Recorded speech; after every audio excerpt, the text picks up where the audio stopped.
Hello दोस्तों, स्वागत है आपका हमारे इस यूट्यूब चैनल में। तो हम आपको इस वीडियो में बताने वाले हैं बिहार पॉलिटेक्निक फिजिक्स के टॉप 50 वीवीआई क्वेश्चन को। तो आइए हम क्वेश्चन को देखते हैं। पहला क्वेश्चन है, एक समतल दर्पण द्वारा निर्मित छवि हमेशा कैसी होती है?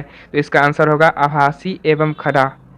अब हम बढ़ते हैं सेकंड नंबर क्वेश्चन के। सेकंड नंबर क्वेश्चन में है, एक गोलाकार दर्पण की वक्रता केंद्र और ध्रुव से होकर गुजरने वाली काल्पनिक रेखा है। तो इसका आंसर होगा प्रधान दूरी।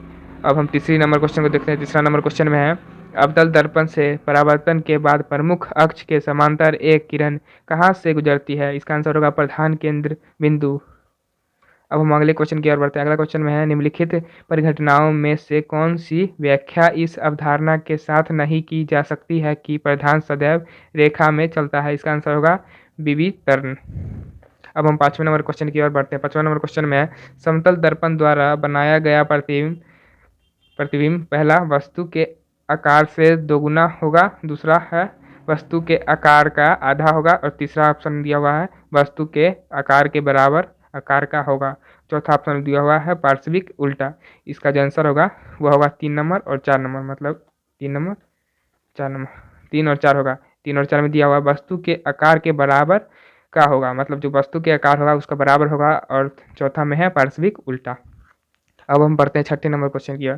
छठा नंबर क्वेश्चन में है, चम्मच के बाहर की ओर उभरे हुए पृष्ठ से प्राप्त प्रतिबिंब की प्रकृति क्या होगी और इसे कौन से प्रकार के दर्पण के निकट माना जा सकता है? इसका आंसर होगा सीधा और उत्तल दर्पण। अब हम बढ़ते हैं सातवें नंबर क्वेश्चन की ओर। सातवां नंबर क्वेश्चन में है, अनंत दूरी पर रखी हुई एक वस्तु अवतल दर्पण के समक्ष x दूरी पर रखे पटल पर एक स्पष्ट और दीप्त प्रतिबिंब बनाती है, तो x बराबर है। तो इसका आंसर होगा दर्पण की फोकस दूरी। अब हम बढ़ते हैं आठवें नंबर क्वेश्चन की ओर। आठवां नंबर क्वेश्चन दिया हुआ है, समतल दर्पण द्वारा निर्मित प्रतिबिंब की प्रकृति और दूरी के संबंध में निम्नलिखित में से सत्य विकल्प चुनिए। तो ये होगा इसका आंसर आभासी, सीधा और समतल दर्पण के पीछे वस्तु की दूरी के समान दूरी पर। अब हम बढ़ते हैं नौवें क्वेश्चन की। नौवां क्वेश्चन दिया हुआ, एक अवतल दर्पण द्वारा एक वस्तु का आभासी प्रतिबिंब प्राप्त करने के लिए वस्तु कहाँ होनी चाहिए? तो इसका आंसर होगा मुख्य फोकस और ध्रुव के बीच होनी चाहिए। अब हम बढ़ते हैं 10वें नंबर क्वेश्चन की ओर। 10वां नंबर क्वेश्चन में दिया हुआ है, प्रकाश की प्रकाश की शक्तिशाली समांतर किरण पुंज प्राप्त करने के लिए वाहनों की हेडलाइट में कौन सा दर्पण होता है? तो इसका आंसर होगा अवतल दर्पण। तो अब हम देखते हैं 11 नंबर क्वेश्चन को। 11 नंबर क्वेश्चन दिया हुआ है, सदैव आभासी और सीधा प्रतिबिंब प्राप्त करने के लिए किस प्रकार का दर्पण प्रयोग में लाया जाता है? तो इसका आंसर होगा समतल तथा उत्तल दर्पण। अब हम बढ़ते हैं 12 नंबर क्वेश्चन की ओर। 12 नंबर क्वेश्चन में दिया हुआ है, यदि आवर्धन m बराबर +1.5 है तो इसका आंसर हो जाएगा प्रतिबिंब का आकार वस्तु के आकार वास्तविक, मतलब जो प्रतिबिंब का आकार है वो बड़ा है और वस्तु का वास्तविक प्रतिबिंब वो छोटा है।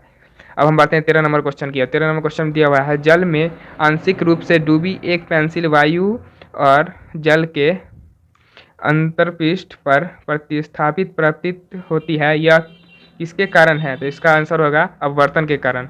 अब हम बढ़ते हैं 14 नंबर क्वेश्चन की ओर। 14 नंबर क्वेश्चन दिया हुआ है, निम्नलिखित को उनके पूर्ण अपवर्तनांक के बढ़ते क्रम में व्यवस्थित कीजिए। तो इसका आंसर होगा जल, केरोसिन, कांच, हीरा।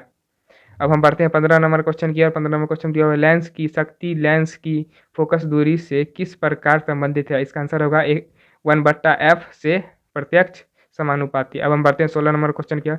16 नंबर क्वेश्चन दिया हुआ है, नेत्र विशेषज्ञ द्वारा लेंस की शक्ति प्लस 2 डायप्टर बताई गई है, तो f बराबर होगा 40 सेंटीमीटर, उत्तर लेंस हो जाएगा। अब हम बढ़ते हैं 17 नंबर क्वेश्चन की ओर।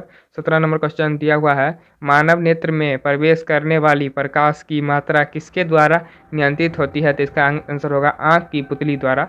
अब हम बढ़ते हैं 18 नंबर क्वेश्चन की ओर। 18 नंबर क्वेश्चन दिया हुआ है, वह दृष्टि दोष जिसमें दूर स्थित बिंदु अनंत से निकट आ जाता है, तो इसका आंसर होगा मोतियाबिंद। अब हम बढ़ते हैं 19 नंबर क्वेश्चन की ओर।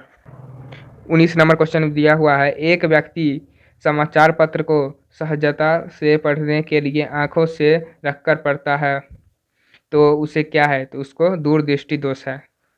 तो अब हम आते हैं 20 नंबर क्वेश्चन की ओर। 20 नंबर क्वेश्चन दिया है, कांच के प्रिज्म के माध्यम से श्वेत प्रकाश के विक्षेपण में रह पाया जाता है कि बैंगनी रंग अधिक मुड़ता है और लाल रंग कम मुड़ता है, तो क्या है? तो इसका आंसर होगा एच, लाल से बड़ा है बैंगनी से। अब हम बढ़ते हैं 21 नंबर क्वेश्चन की ओर। 21 नंबर क्वेश्चन दिया हुआ है, चंद्रमा के धरातल से देखने पर आकाश का रंग क्या है? तो जो चंद्रमा के धरातल है, मतलब जब जब चंद्रमा से आकाश को देखते हैं तो आकाश काला नजर आता है, तो यही आंसर हो जाएगा काला।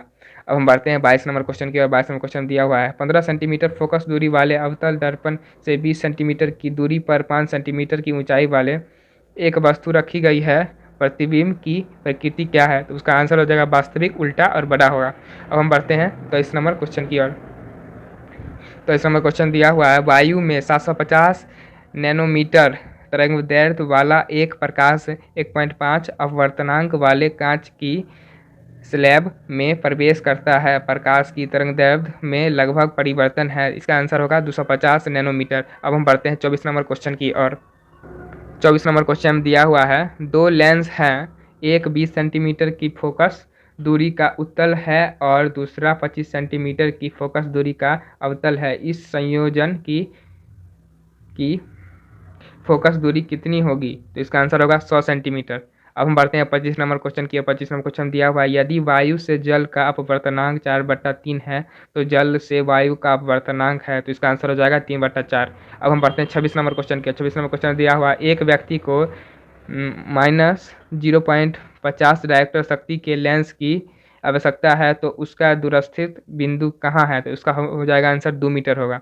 अब हम बढ़ते हैं 27 नंबर क्वेश्चन की ओर। 27 नंबर क्वेश्चन दिया हुआ है, दूर दृष्टि दोष ग्रसित एक नेत्र का निकट बिंदु है, इसका आंसर होगा 25 सेंटीमीटर से कम।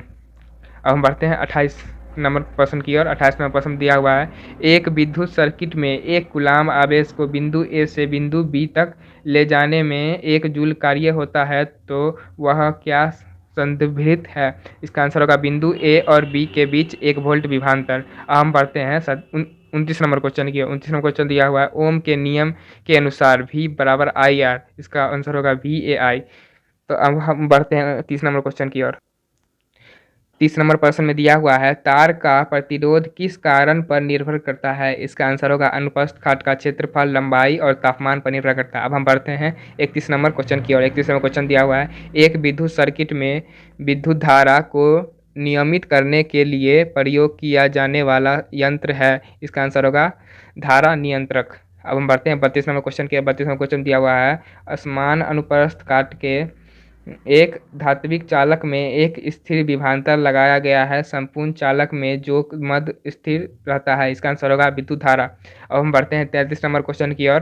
33 नंबर क्वेश्चन दिया हुआ, नीचे दिए गए सर्किट में अमीटर और वोल्टमीटर द्वारा दर्शाई गई संख्याएं क्रमशः 6 एमीटर और 12 वोल्ट है, तो प्रतिरोध आर का मान है, तो इसका आंसर हो जाएगा 2 ओम होगा। अब हम बढ़ते हैं प्रश्न संख्या 34 की ओर।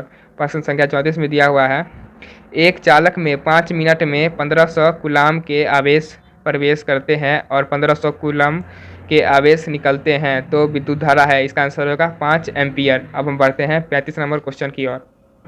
35 नंबर क्वेश्चन दिया हुआ है, समान पदार्थ के दो तार जिनकी लंबाई और त्रिज्या का अनुपात क्रमशः 3:4 और 3:2 है और वह 6 वोल्ट की बैटरी से समानांतर में जुड़े हैं, विद्युत धाराओं का अनुपात है, इसका आंसर होगा 3:1। अब हम बढ़ते हैं 36 नंबर क्वेश्चन की। 36 नंबर क्वेश्चन दिया हुआ है, 200 वोल्ट की लाइन से जुड़े 5 एम्पियर विद्युत धारा को वहन करने के लिए 400 ओम के कितने प्रतिरोध की आवश्यकता होगी? इसका आंसर होगा 10।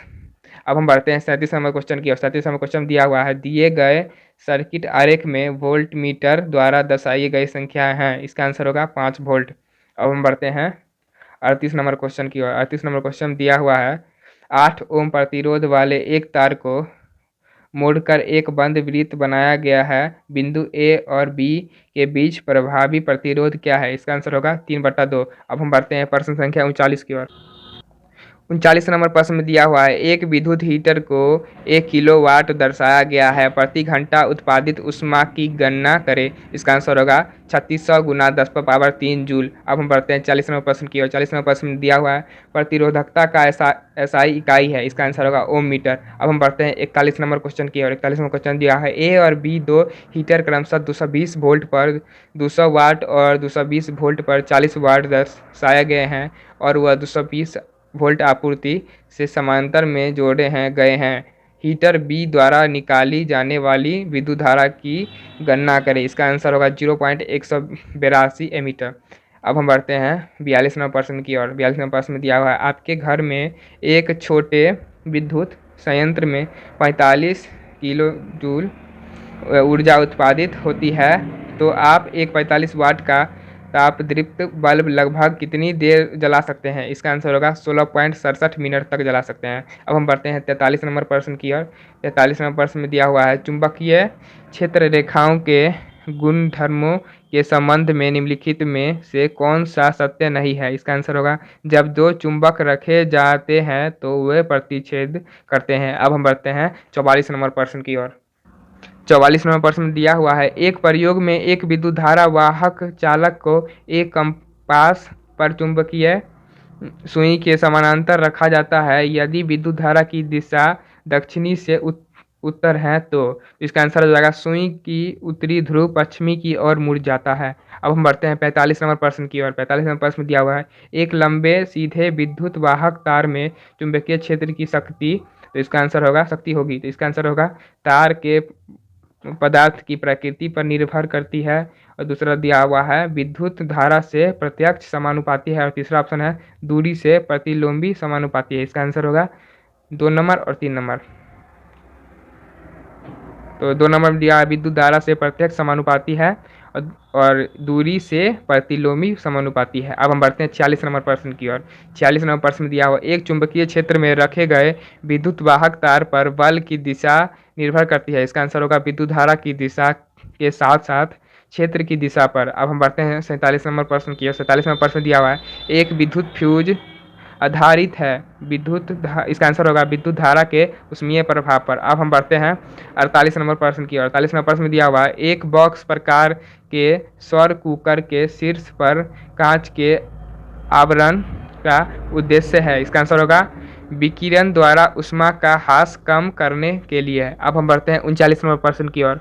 39 नंबर प्रश्न दिया हुआ है, भली भांति कार्य करने के लिए पवन विद्युत जनित्र न्यूनतम लगभग पवन की गति क्या होनी चाहिए। इसका आंसर होगा 15 किलोमीटर घंटा, 15 किलोमीटर प्रति घंटा होनी चाहिए। इसका आंसर होगा 50 नंबर क्वेश्चन की बढ़ते हैं हम। और 50 नंबर क्वेश्चन दिया, निम्नलिखित में से कौन सी ऊर्जा सूर्य से ली जाती है। तो इसका आंसर होगा पवन ऊर्जा होगा, जय भार ऊर्जा होगा और सागर ऊष्मीय ऊर्जा होगा। उम्मीद करता हूँ कि ये वीडियो आपको अच्छा लगा होगा। अगर अच्छा लगा होगा तो लाइक कर दीजिएगा। अगर आप हमारे चैनल पर नए हो तो सब्सक्राइब कर दीजिएगा। धन्यवाद।